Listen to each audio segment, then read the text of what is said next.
Heat wave ہے اور اس کی وجہ سے جو اچھے خاصے صحت مند نوجوان لوگ ہیں وہ اس کا مقابلہ نہیں کر پا رہے اور بیمار پڑ رہے ہیں، بچے بیمار ہو رہے ہیں. تو ایسی صورت میں وہ افراد جو کہ بزرگ ہیں، آلریڈی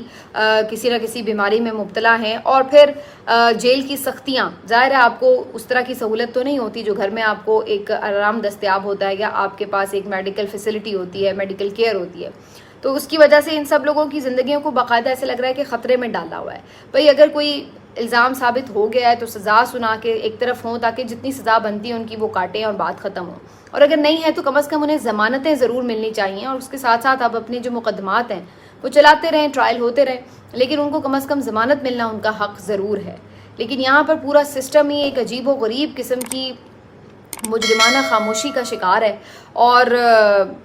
ابھی تک بھی ہم یہی کچھ ہر روز خبریں دیکھتے اور سنتے چلے جا رہے ہیں. تو بہرحال جی، محمود الرشید صاحب جو ہیں وہ بھی اب اس وقت جیل میں منتقل کر دیے گئے ہیں.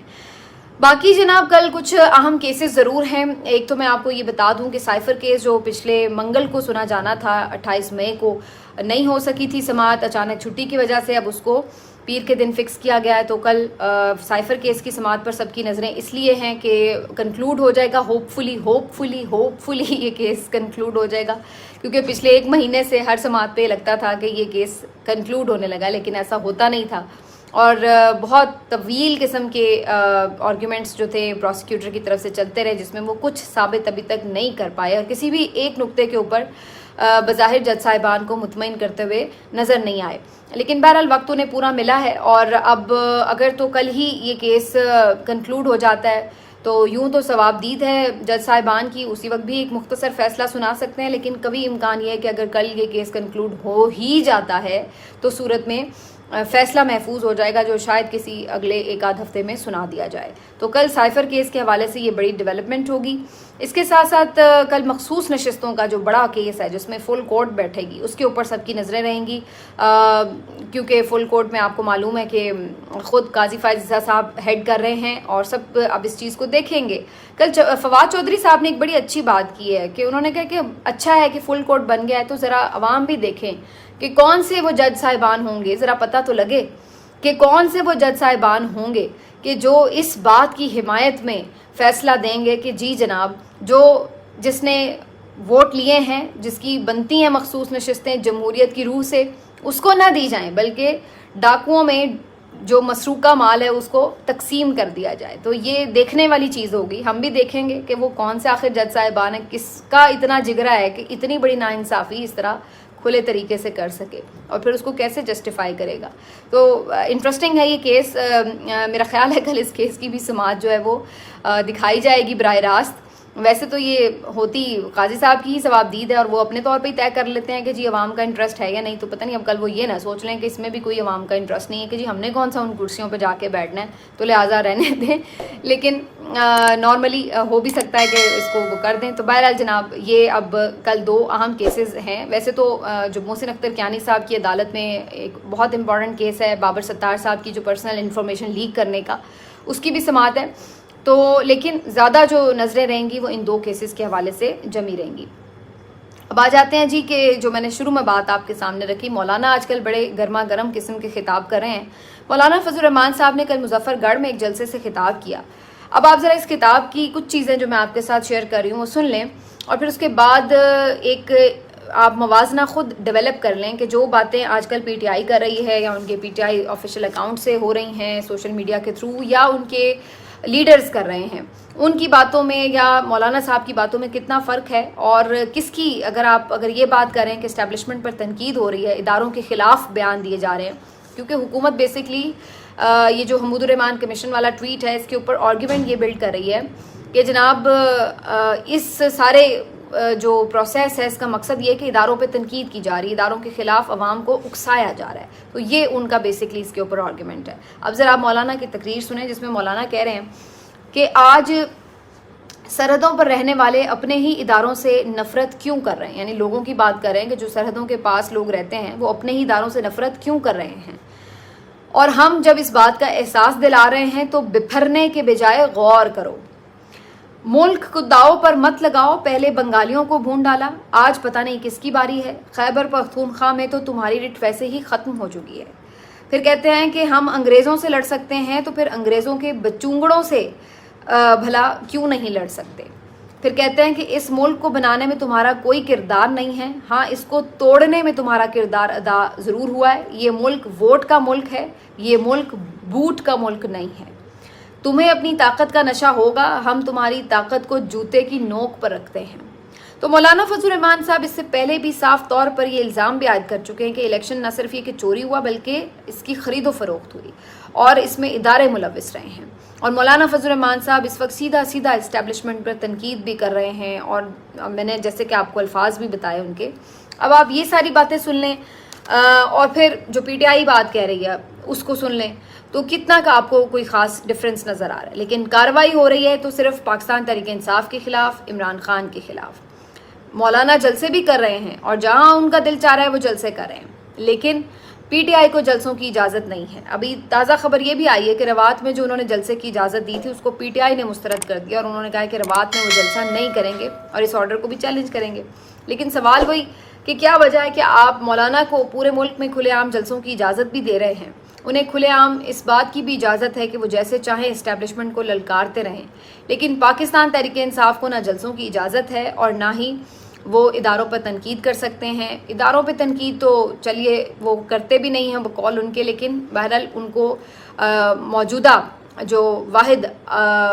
وہ کہتے ہیں شخص واحد جس میں ظاہر ان کا اشارہ آرمی چیف کی طرف ہوتا ہے, تو ان کے اوپر وہ تنقید کرتے ہیں. اور وہ کہتے ہیں کہ آپ جو ہیں اگر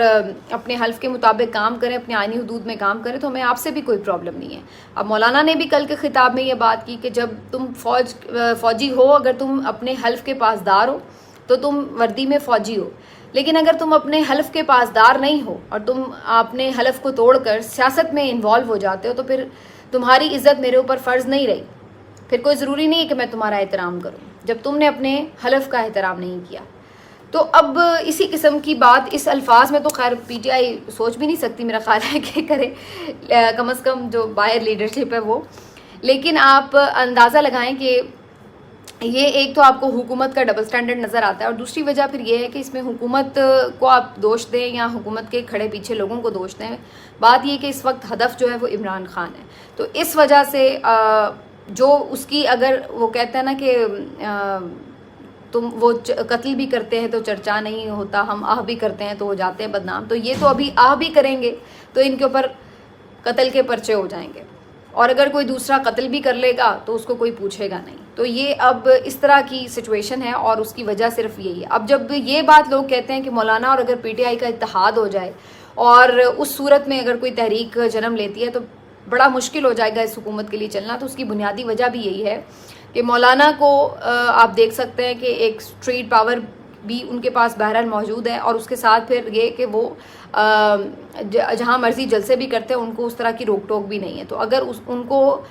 فرنٹ پر رکھ کر پی ٹی آئی اس میں اپنے لیے کوئی راستہ نکالنے کی کوشش کرتی ہے تو اس صورت میں بظاہر ایسا لگتا ہے کہ پھر یہ دو قوتیں اگر اکٹھی ہو جاتی ہیں تو بڑا مشکل ہو جائے گا حکومت کے لیے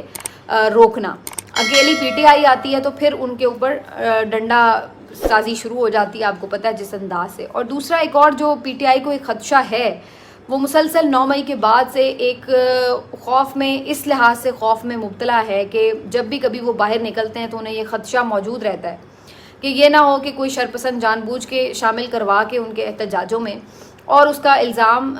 کوئی بھی جلاؤ گھیراؤ کریں, خدا نخواستہ مار پیٹ کریں, اور اس کے بعد پھر اس کا الزام جو ہے وہ پھر دوبارہ پی ٹی آئی پر آ جائے. کیونکہ 9 مئی کے واقعے کے بعد پی ٹی آئی بہت زیادہ بیک فٹ پر ہوئی, انہیں بہت نقصان ہوا, ان کی پارٹی ٹوٹی, لوگوں کو چھوڑ کے جانا پڑا, لوگوں کو بہت ان کے گھر ٹوٹے, ان کے بزنس ختم ہوئے, ان کے ساتھ بہت ظلم و جبر اس کی آڑ میں ہوا.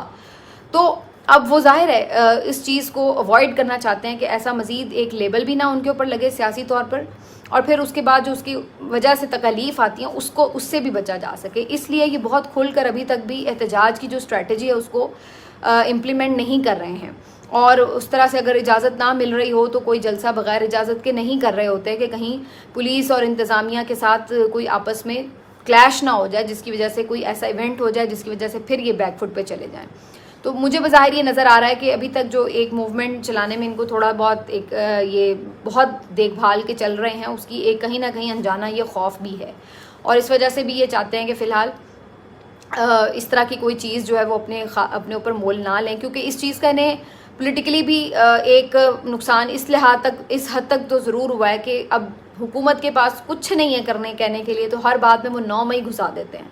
ہر چیز کا جواب ان کے پاس 9 مئی ہوتا ہے۔ آپ ان سے مہنگائی کا سوال کر لیں، الیکشن کا سوال کر لیں، آپ ان سے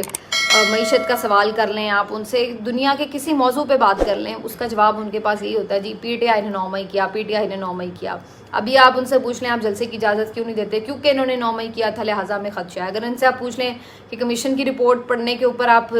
مقدمے بنا رہے ہیں، وہ کہتے ہیں کیونکہ انہوں نے 9 مئی کیا تھا اس لیے جی ہمیں خدشہ ہے کہ اسی طرح یہ رپورٹ پڑھانے کے چکر میں اداروں کے خلاف اکسا رہے ہیں۔ تو یہ اب ان کے ہاتھ میں ایک وہ ماچس آئی ہوئی ہے حکومت کے ہاتھ میں، جس سے یہ بار بار تیلی لگاتے ہیں، آگ لگاتے ہیں، اور جان بوجھ کے کوشش کرتے ہیں کہ حکومت اس 9 مئی کے واقعے کی آڑ میں آگے پی ٹی آئی کو کسی بھی احتجاجی تحریک چلانے میں روک سکے۔ اور ابھی تک میرے خیال سے کم از کم اس حد تک تو حکومت کی جو اسٹریٹجی ہے وہ کافی کامیاب ہوئی ہے کہ لوگوں کو سڑکوں پر انہوں نے نہیں آنے دیا۔ اب آگے پی ٹی آئی اس کی کاؤنٹر اسٹریٹجی کیا بناتی ہے یہ دیکھنا ہوگا، کیونکہ اب دوسری طرف یہ لوگ کہہ رہے ہیں کہ جی اب ٹھیک ہے ہم نے کافی اس وجہ سے اوائڈ کر لیا، لیکن الٹیمیٹلی ابھی کنونشنز کی طرف جا رہے ہیں، آگے یہ کہہ رہے ہیں کہ جو ہم جلسے جلوس بھی کریں گے، لانگ مارچ بھی کریں گے، یہ بھی کریں گے، وہ بھی۔ تو آگے اب دیکھنا ہوگا کہ یہ اس اسٹریٹجی کو کیسے امپلیمنٹ کرتے ہیں۔ فی الحال کم از کم جہاں تک بیانیے کی جنگ میں تو پی ٹی آئی جیتی ہوئی ہے، لوگ آج بھی ان کے ساتھ ہیں، اس میں کوئی شک نہیں، لیکن پی ٹی آئی کوئی احتجاجی تحریک اس طرح دوبارہ سڑک پہ کھڑی نہیں کر سکی۔ اس بات میں ابھی تک حکومت اور اسٹیبلشمنٹ کامیاب نظر آتے ہیں۔ ملتے ہیں آپ سے اگلے ویلاگ میں، اپنا خیال رکھیے۔